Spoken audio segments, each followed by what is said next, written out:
को 0 रखना है इन इक्वेशन 1। तो इसमें x नहीं है, तो x नहीं है तो क्या होगा, minus R Y equal to S जो है ना हमारा ये इक्वेशन आ गई, क्योंकि x तो है नहीं, हमने माइनस आर को जो है उस तरफ शिफ्ट कर देना है, y को अलग कर लेना है, तो s डिवाइडेड बाई आर। अच्छा ये माइनस है, ये सेंटर में लगाते हैं, सही है, ये हो गया। अब क्या होगा, हमारे पास 0 हमारे पास x इंटरसेप्ट में आ जाए और माइनस s अपॉन आर, ये हमारा जो है हाँ। अब क्या करेंगे हम, हेयर y इज कांस्टेंट। अच्छा हमारे पास y जो है ना वो कांस्टेंट है, क्योंकि x 0 बताया।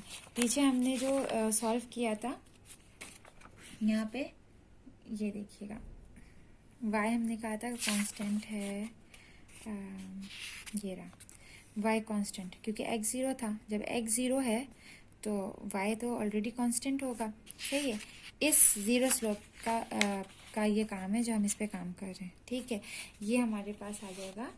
अब हम ये वाला जो नेक्स्ट स्टेप करेंगे ना, कि पुटिंग y इक्वल टू 0, तो ये y इक्वल टू 0 अब हम क्या करेंगे इन इक्वेशन 1, बल्कि एक स्टेटमेंट अगर यहाँ पे ये डाल लें कि हमारे पास y जो है कांस्टेंट है, तो ये ज़्यादा अच्छा होगा कि अगर हम इसके बाद ये बात लिख दें कि हमारे पास y जो है वो कांस्टेंट है, क्योंकि x 0 है हमारे पास।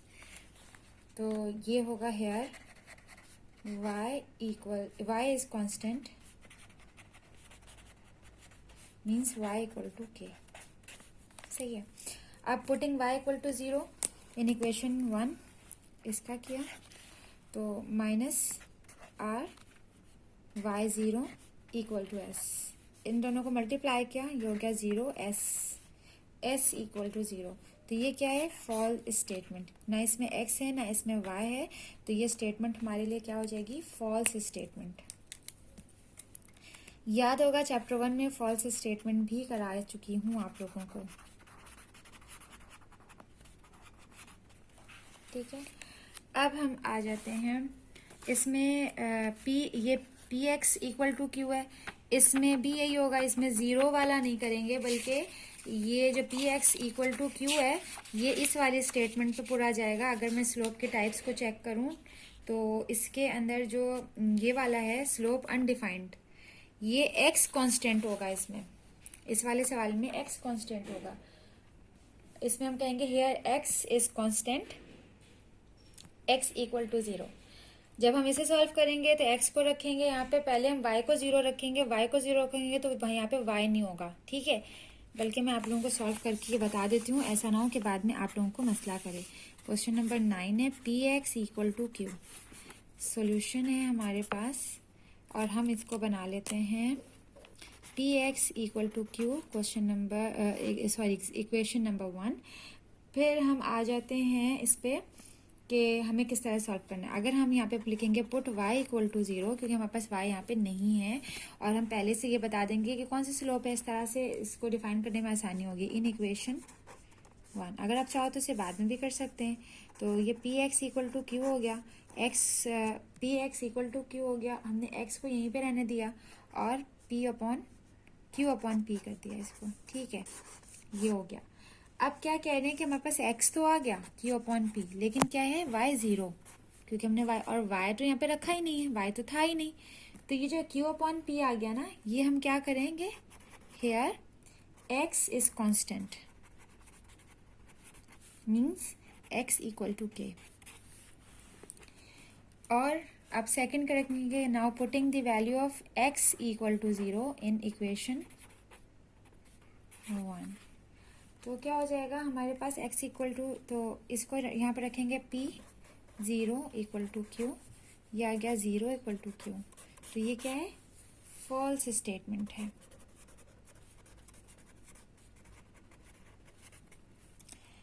ये हो गया स्टूडेंट्स। ये जो बाकी के क्वेश्चंस हैं इनमें से कोई भी, जितने मैंने 4 करवाए, इन 4 के अलावा कोई भी 4 एनी 4,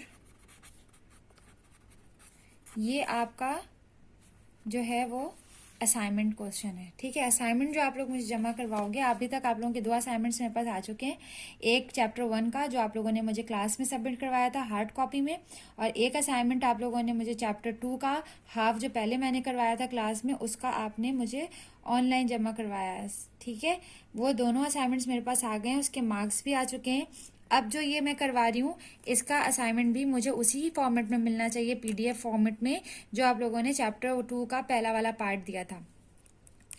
ये वाला मुझे करके आप लोग, जैसे ये एंड होता है, ठीक है, आप लोग जितने क्वेश्चंस मैं बोलूँगी आप लोगों को उतने क्वेश्चंस मुझे देने पड़ेंगे।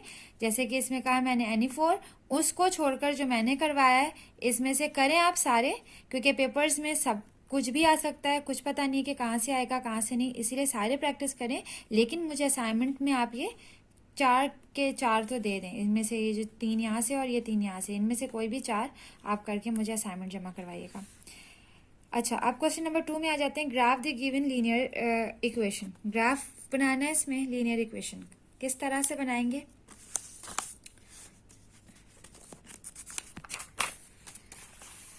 ये है graph the given linear equation. ये वो हैंड आउट है जो मैं आप लोगों को दे चुकी हूँ, बुक से निकाला था, ठीक है, बुक्स के का ही है ये, और बुक का पेज नंबर जो है ये 51 है, सही है।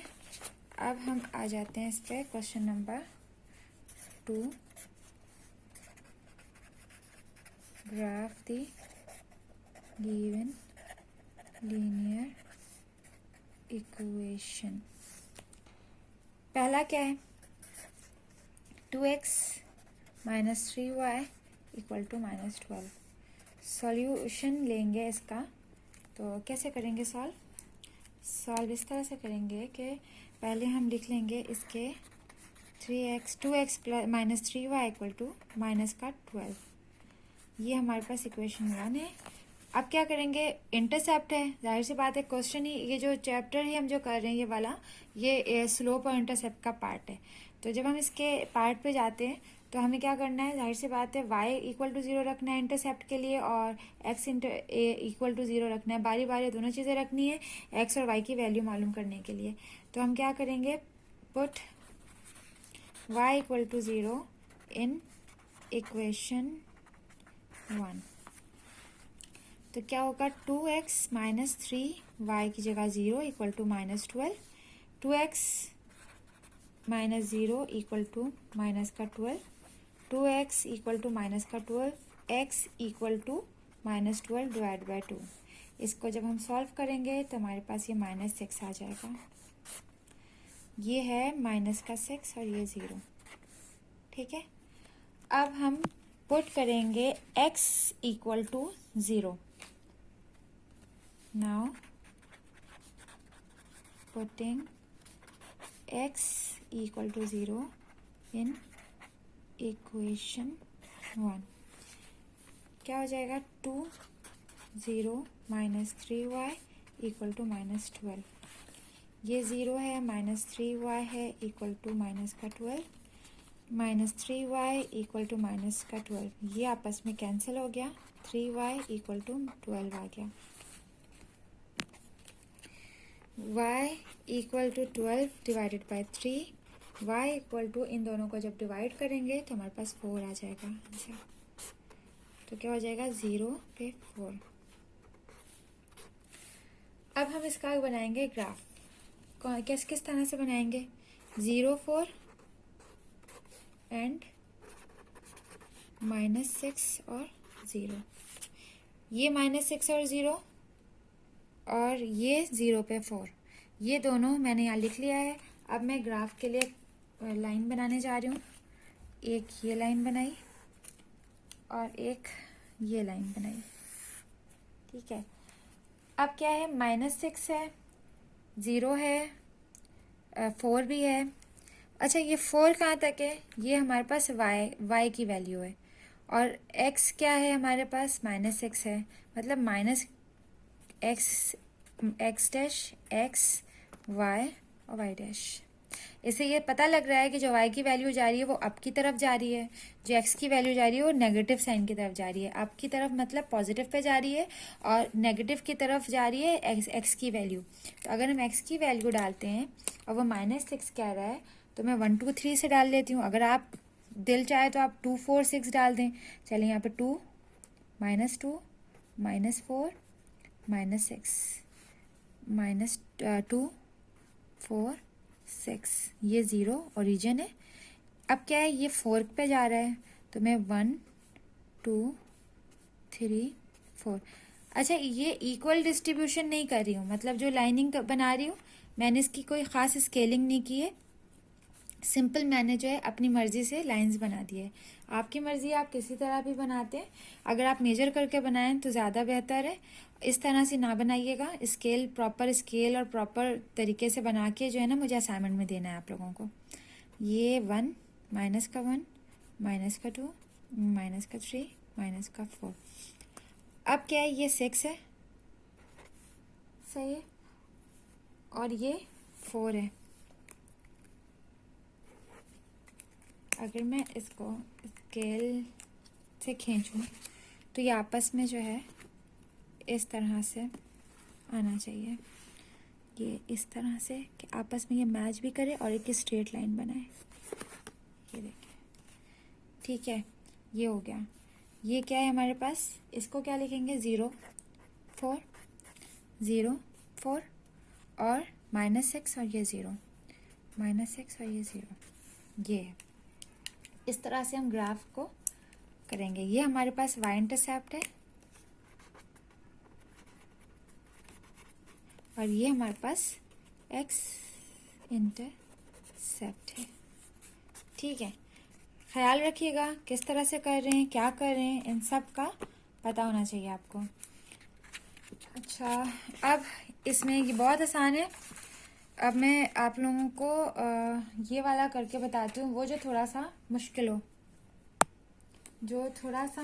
हो, तो बताएं इनमें से कौन सा होना चाहिए जो आप लोगों को ऐसा लगे कि मुश्किल है।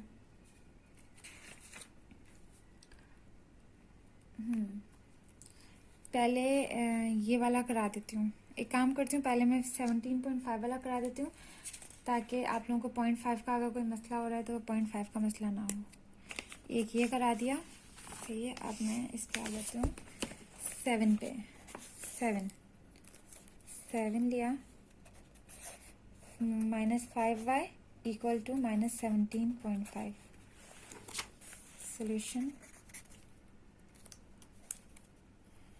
सोल्यूशन है -5y इक्वल टू -17.5। 17.5 माइनस का 17.5, ये हमारे पास इक्वेशन है। इसको सेट करना है। कैसे सेट करेंगे, इक्वल बीच में है, हम इस 17.5 को -5y के पास लाएंगे और इक्वल टू 0 करके नॉर्मल इक्वेशन बनाएंगे। -5y ये माइनस में है तो ये यहाँ जैसे ही आएगा तो ये प्लस में चेंज हो जाएगा और 17.5 हो जाएगा और इक्वल टू ये 0। ठीक है, ये हम कहते हैं इक्वेशन 1 है हमारे पास। इसमें हमारे पास x कहीं नहीं है, स्लोप अनडिफाइंड था, उसी तरह का है। Putting x equal to 0 in equation 1, -5y plus 17.5 equal to 0। अब क्या होगा, ये 17.5 को दोबारा वहाँ लेके जाऊंगी मैं, -5 equal to -17.5, y equal to ये कैंसिल हो गया, 17.5 divided by 5, y equal to जब इसको डिवाइड करेंगे तो हमारे पास 3.5 आ जाएगा। ये 17.5 है, ठीक है। तो क्या हो जाएगा, 0 और 3.5, ये हमारे पास स्लोप आएगा, इंटरसेप्ट आएगा। ठीक है, अब अगर मैं ये कहूँ कि y मालूम, ये क्या हो जाएगा, y इक्वल टू, अब हम अगर यहाँ पे y को 0 रखेंगे तो वो फॉल स्टेटमेंट हो जाएगी। और ये क्या है हमारे पास, स्लोप 0 स्लोप हमने किया था, 0 स्लोप है, अनडिफाइंड नहीं है। अगर x होता तो अनडिफाइंड होता। और ये क्या है, ये जो है स्लोप 0 है, तो y इक्वल टू k है, ये सही है। y कांस्टेंट है यहाँ पर। तो अगर हम इसको ग्राफिकली देखते हैं तो सिंपल यहाँ पे x एक्सिस और y एक्सिस को ड्रॉ करते हैं, y डैश x और x डैश, ये एक्स डैश और वाई डैश माइनस में है, सिंपल वाई जो वाई और एक्स क्या है पॉजिटिव है, तो हमारे पास 3.5 है, माइनस की कोई चीज़ है नहीं, 0 और 3.5। अगर मैं 0.5 पे रखती हूँ, 0.5 1 1.5 2 2.5 3 और ये 3.5। मैं अगर स्केलिंग 0.5 से करती हूँ तो हमारे पास क्या होगा, सिंपल हमें ये बताया जा रहा है कि 3.5 पे ये आके बन जाएगा और x 0 है, कोई लाइन नहीं बन रही, कुछ भी नहीं बन रहा, तो क्या होगा 0 और ये 3.5। ठीक है, अगर आप चाहो तो यहाँ पे भी मज़ीद स्केलिंग कर लो, यहाँ पे भी कर लो, यहाँ पे भी कर लो, लेकिन क्या है काम यहाँ पे ख़त्म हो गया। 1 2 3 लिख लेते हैं, -1 -2 -3।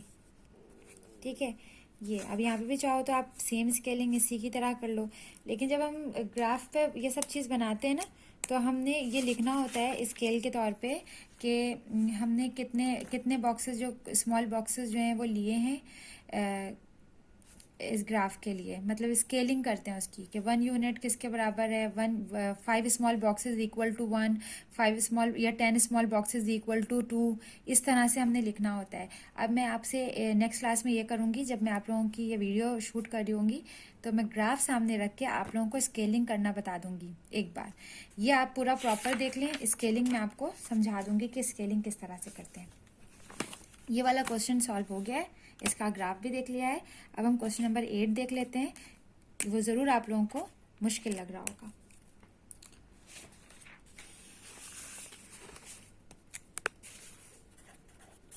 क्वेश्चन नंबर 8 है -nx इक्वल टू t। ठीक है, ये हो गया आपके पास सवाल। इसको सॉल्व कैसे करेंगे, -nx इक्वल टू t, ये हमारे पास है,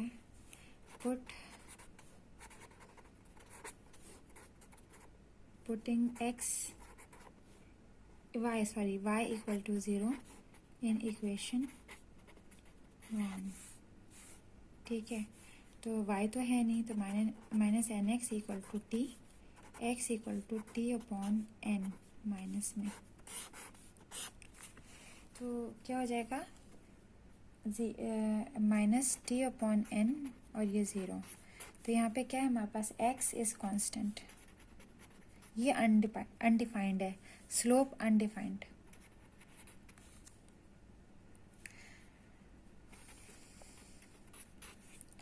इसका ग्राफ बनाएंगे, इसका ग्राफ भी वही जैसे मैंने y एक्सिस पे बनाया था, इसी तरह से x एक्सिस पे वैसे ही ग्राफ बनेगा।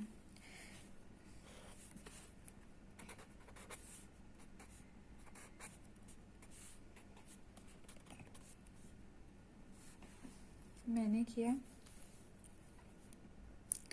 t अपॉन n माइनस,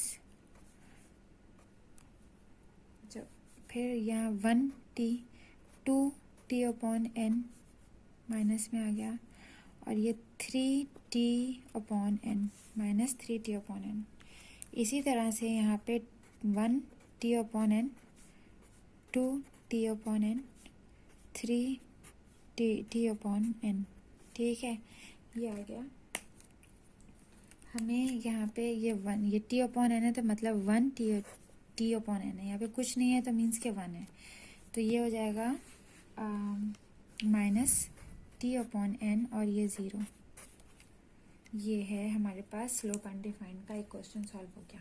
ठीक है, इसमें से मैंने 3 सवाल करा दिए, 1 2 3 4 5 है, इसमें से भी एनी 4, कोई भी 4 आप असाइनमेंट में करेंगे, एनी 4।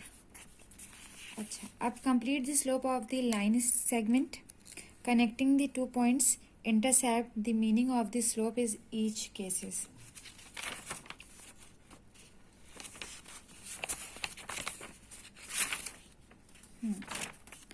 ठीक है, कंप्यूट द स्लोप, ये वाला करना है सवाल।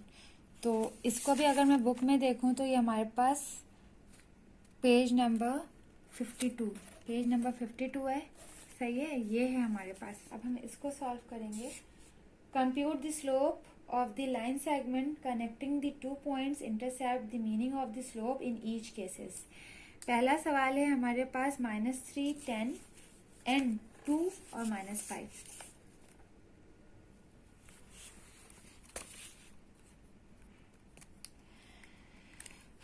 Question number 3.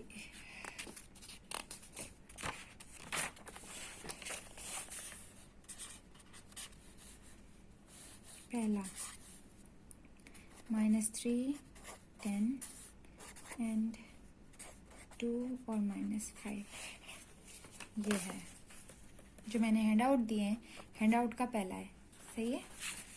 अब इसको अगर सॉल्व करते हैं सॉल्यूशन, अब हमें ये बताना है कि x इसमें 2 है तो मीन्स के यहाँ पर जो है ना ये हमारा x1 है, ये हमारा y1 है, ये हमारा x2 है, ये हमारा y2 है. ठीक है. हमने चेंज स्लोप का फॉर्मूला लगाया था, change of y divided by change of x. हम ये वाला फॉर्मूला यहाँ पे अप्लाई करेंगे और अप्लाई करके स्लोप मालूम करेंगे. यहाँ पे हमें स्लोप मालूम करना है. ठीक है. अब क्या है कि हम यहाँ पे स्लोप मालूम करेंगे. हमारे पास जो सॉल्यूशन है, सॉल्यूशन में हम ये कहेंगे x1 इक्वल टू -3, फिर हम कहेंगे y1 इक्वल टू 10 और x2 इक्वल टू 2 और y2 इक्वल टू -5. अब हम स्लोप फार्मूला जब हम लगाएंगे, स्लोप फार्मूला, तो वो क्या होगा, m equal to change of y divided by change of x. Change of y क्या होता है, y2 minus y1 divided by x2 minus x1. ठीक है, ये होता है. अब हमने जहाँ जहाँ पे y2 है y2 की वैल्यू रखेंगे, जहाँ पे y1 है वहाँ पे वैल्यू रखेंगे, x2 पे x2 की वैल्यू और x1 पे x1 की वैल्यू रखेंगे. तो m इक्वल टू y2 हमारे पास है -5, फिर माइनस, और y1 हमारे पास 10 है और x2 हमारे पास 2 है और माइनस x1 हमारे पास -3 है. अब इन दोनों को माइनस प्लस करेंगे तो क्या हो जाएगा, माइनस का 15, और इन दोनों को आपस में मल्टीप्लाई करेंगे पहले तो माइनस क्या हो जाएगा, माइनस आपस में जब मल्टीप्लाई करेंगे तो ये प्लस में आ जाएगा, प्लस का 3 हो जाएगा. m इक्वल टू माइनस का 15 डिवाइडेड बाय प्लस का 5. आपस में ये मल्टीप्लाई डिवाइड हो जाएगा. तो डिवाइड होने के बाद कैंसिल आउट होगा. कैंसिल आउट होने के बाद 5 1 5, 5 3 15, माइनस का 3 आ जाएगा. ये स्लोप है हमारे पास. This is negative slope. क्यों है नेगेटिव स्लोप,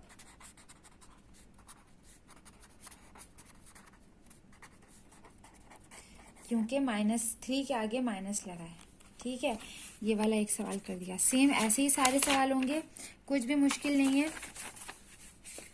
अगर कोई चीज़ मुश्किल लग रही है तो वो आप लोग मुझसे डायरेक्ट ग्रुप पे राब्ता कर लें. ग्रुप पे राब्ता करने के बाद मुझसे पूछ लें. ठीक है, मैं 10 एक दफ़ा करवा देती हूँ. ये नंबर वाला है, ये लास्ट करवा रही हूँ. 10 सारे इसी तरह से होंगे, इसी फॉर्मेट पे होंगे, इसी फॉर्मूले से होंगे, कुछ भी चेंज नहीं है. -a माइनस का b एंड a माइनस का b. Solution x1 equal to -a, y1 equal to -b, x2 equal to a और y2 इक्वल टू माइनस का b. Slope formula